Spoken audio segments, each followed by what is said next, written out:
Frustration. How do we deal with frustration? We've all been frustrated about our pain or our symptoms, even angry at points. I know I felt that way when I was in chronic pain.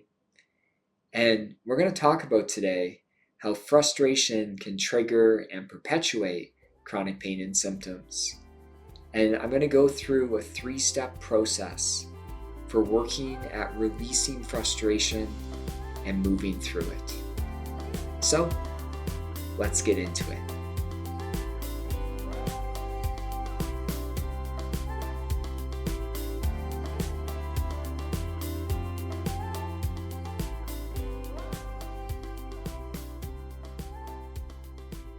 Hi everyone, welcome back to another video. I am excited to be with you all today. I've had a super busy week. I'm adjusting to new puppy life.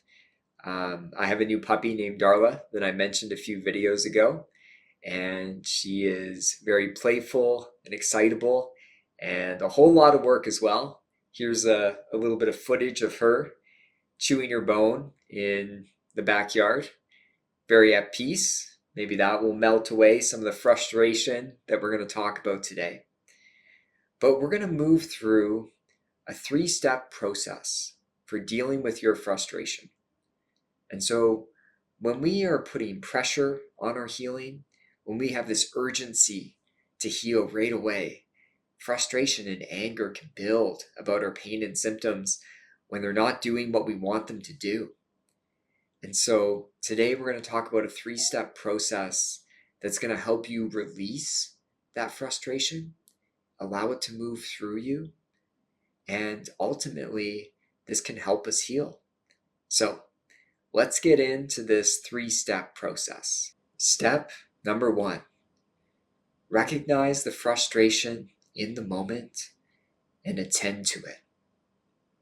In order to move through frustration, we need to be able to actually attend to it somatically.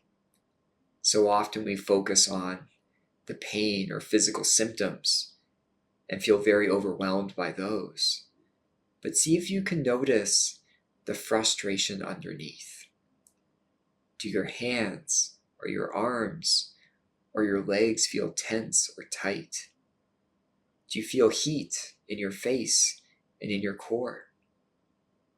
And do the muscles in your face feel constricted? Just noticing how frustration presents in your body. And then we want to allow ourselves to sink into it if it feels accessible to you. So it's almost with each exhale, you're allowing yourself to sink into the sensations of feeling frustrated. But you're sinking in with a sense of curiosity and compassion. Really get interested in all the subtleties around the sensations. Notice what they're doing. And then bring compassion by breathing warm air right into where you feel the frustration, just to soften the sensations. And then place your hands where you're feeling the frustration. And allow the warmth of your touch to soothe it. Step number 2, separate the story from the state. Story follows state, as Deb Dana discusses. And so a lot of times, when we're in a state of frustration, of anger, the story, our thoughts and beliefs, becomes very skewed. It follows the state of your body. And so it's not getting too caught up in the thoughts and beliefs that we're having when we're in this fight mode, when we're in that sympathetic zone in our nervous system. Because the thoughts and beliefs are likely just distorted. So it's separating them out. I always tell people it's treating the thoughts almost like they're background characters in a movie. They're there. We're going to let them do their thing, but we don't need to overly focus on them right now. So just notice the thoughts happening and then allowing yourself to keep attending to the sensations of frustration.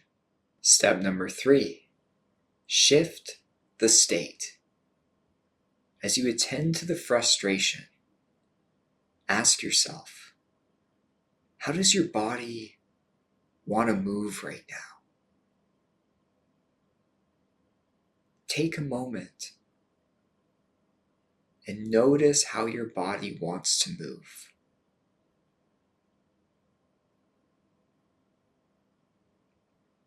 Also notice what the frustration wants to say. Giving it a voice. A lot of times, when we're feeling frustrated, we want to release it. We need to discharge that sympathetic energy. And we need to do this by understanding how our body wants to move when we're feeling that frustration and what it wants to say.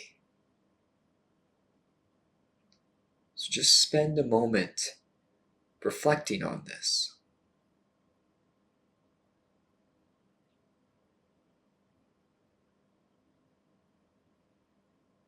And now, practice breathing deep into your stomach and just have a nice long exhale.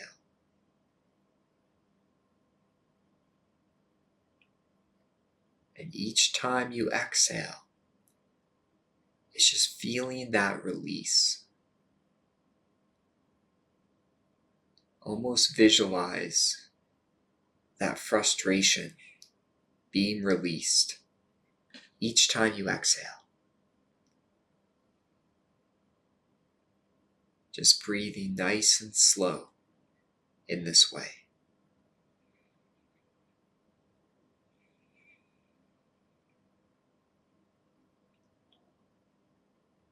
And what I want you to notice is where in the cycle of your breathing it feels the nicest. Is it with you when you inhale and your lungs expand with warm air? Or is it when you exhale and everything releases and relaxes? And wherever that point is, each time you get to that place in your breathing, really spend a moment savoring it. Because by doing this, we can allow ourselves to shift to a safe and connected place in our nervous system. So I hope this video was helpful.